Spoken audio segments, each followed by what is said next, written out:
Ang AIM Global, kaya siya, pag sinabi kasi networking or katulad ng AIM Global, naano siya as pyramid dahil sa structure. Kasi bakit? Yung i-analyze mo sa binary na income ng AIM Global, ikaw to, nag-recruit ka ng dalawa. Okay? Yung dalawa mo, nag-recruit din ng tigda-dalawa. Kaya siya natawag na pyramiding. Bakit? Ang structure niya is pyramid.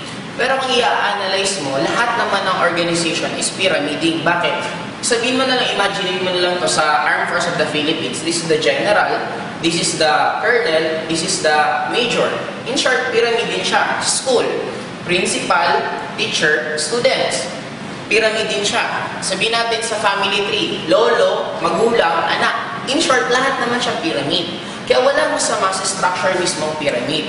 Ang nangyayari lang na masasabi mo pyramiding ang isang networking company, the moment nag-join ka, at yung pera mo binalik is hindi value for money, yun ang nangyayari pyramiding. In short, parang nagbayad ka ng pera, para lang dahil sa pwede kang kumita sa mga re-recruitin mo, yun ang tinatawag na pyramiding. Pero the moment nag-join ka sa isang networking company, kung magkano yung binayad mo, halos binalik din yung halaga, automatic hindi na yun pyramiding. And ang AIM Global mismo, talagang lumagpas na kami sa pwede mong masabing pyramiding. Bakit? Approve mismo kami ng DSAP.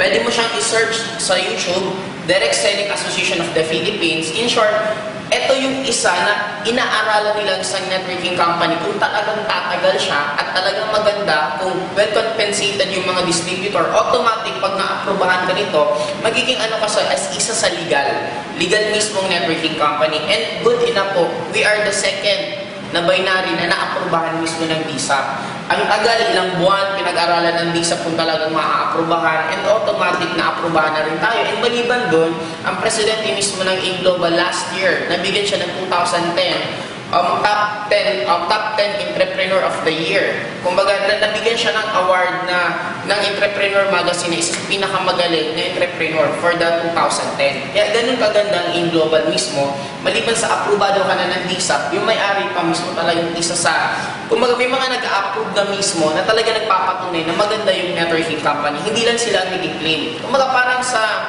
showbiz, iba ba yung pag naging best actor ka, best actress ka, kasi iba na mismo yung nag-a-award sa'yo. Sa AIM Global, marami na mismo ng mga iba't ibang organization na nagpapatunay na maganda talaga ang AIM Global. Kaya kung sasali ka sa amin, huwag ka nang mag-isip kung pira kasi hindi kami pyramiding, napaka-legit ng AIM Global for the past 5 years, talagang napakaganda.